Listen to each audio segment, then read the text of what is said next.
Hiya, freaks and ghouls, slashers and psychopaths, scaredy cats and scaredy dogs. I'm your horror host with the motherfucking most, the Headless Glen, and welcome to the Scaling Cemetery, where we dig up the stats of horrific individuals and bury the misconceptions.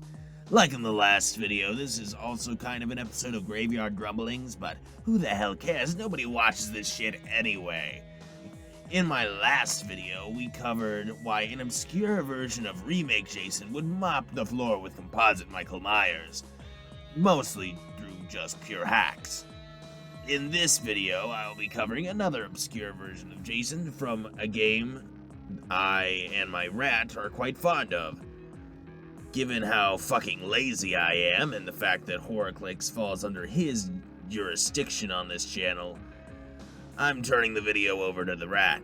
Ral, get your ass over here! Yes, Master Glen? Finish this video, I'm gonna go take a nap. Alright then. So, first things first, we will be putting up Jason from HorrorClicks, a board game I talked about in a prior video, up against composite Michael Myers, and taking his high-end scaling.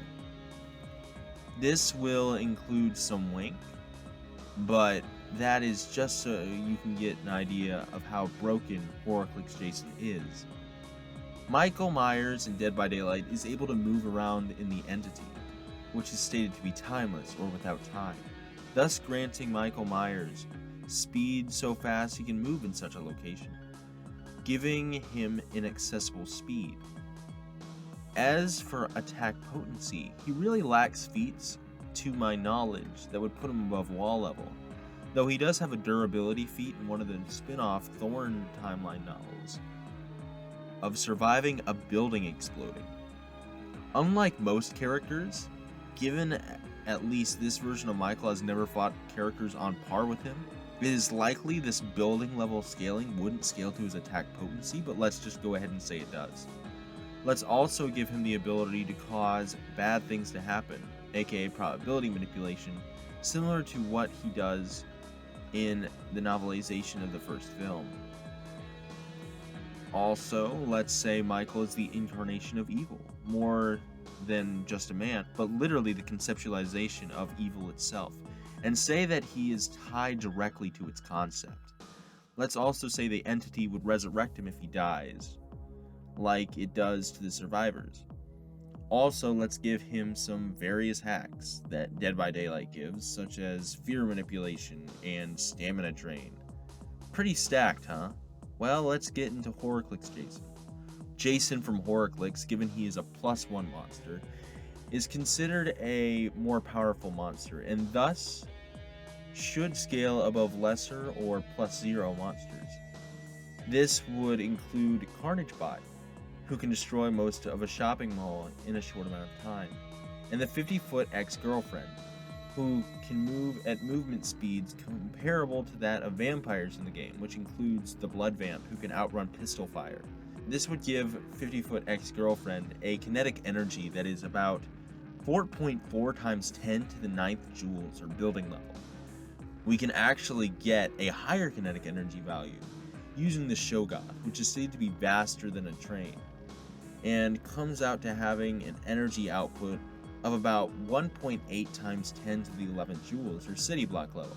For monsters that Jason would actually scale to rather than above, he should be comparable to the Blood Demon, whose presence alone can cause cities to crumble and defenses to fail. Given this is just his presence alone, saying the Blood Demon is city level isn't out of the question. But one could also argue +1 monsters should scale above all aspects of +0 monsters, which would include the creation of Uthnar Gai by King Karains, which includes not only a city but a snow-peaked mountain as well, potentially getting Jason to mountain level. As for speed, while HorrorClicks' movement speed peaks at around transonic to a little bit higher than that, their reaction and combat speeds are far higher than finite. HorrorClick monsters can pilot the amazing time machine 5 minutes into the past, as well as being able to tag monsters using the temporal disruptor, which either disrupts time itself or their own personal time. and yet monsters are still able to counteract this. The most blatant time-related reaction speed comes from Karanes, who is able to comprehend soldiers moving so fast they are moving backwards in time. So, as you can see at this moment, stat-wise, Horcrux Jason bodies, even with the wank we provided Michael. But, can Jason actually kill Michael? Well, yes, as he's able to kill the Ancient Mariner, who is kept alive by life and death, as well as being able to kill the Reaper of Souls and Death, who might actually be Death within the Horcrux universe and connected to its concept. Heck, he can kill people who Death cannot even claim, or exist beyond Death, such as Houdini and Relay Guardian. Also, Jason may be able to harm Michael far more than that, as he can kill things such as ghosts and spirits, as well as the imaginary friend and the boogeyman, who are stated to be figments and imaginary and don't actually exist. That's right, Jason can even kill things that aren't even real.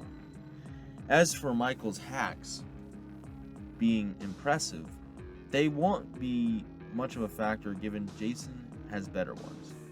Jason can amplify his own damage not only by killing victims, but normally as well, to the point where he can have an output 6 times his normal damage value if he wanted to. He also passively reduces an opponent's damage, so even if you think Michael could do something with the stat gap, it is likely it would be reduced to nothing. Jason is unable to die, even having the ability titled Sequel, which allows him to instantly come back from being incapacitated or killed. Also, Jason can passively turn Michael into an ally through Slasher Madness. And given Slasher Madness doesn't work on himself by other characters, it is possible Jason resists mind manipulation, and thus Michael's fear inducement would do nothing. This is arguably consistent with the official scenario You Know You Want To, which shows slashers like Jason have the ability to turn individuals into allied serial killing slashers. Jason also has the ability to transfer damage done to him to Michael through the Voodoo Tome. So yeah, even in that regard, Michael can be permanently put down.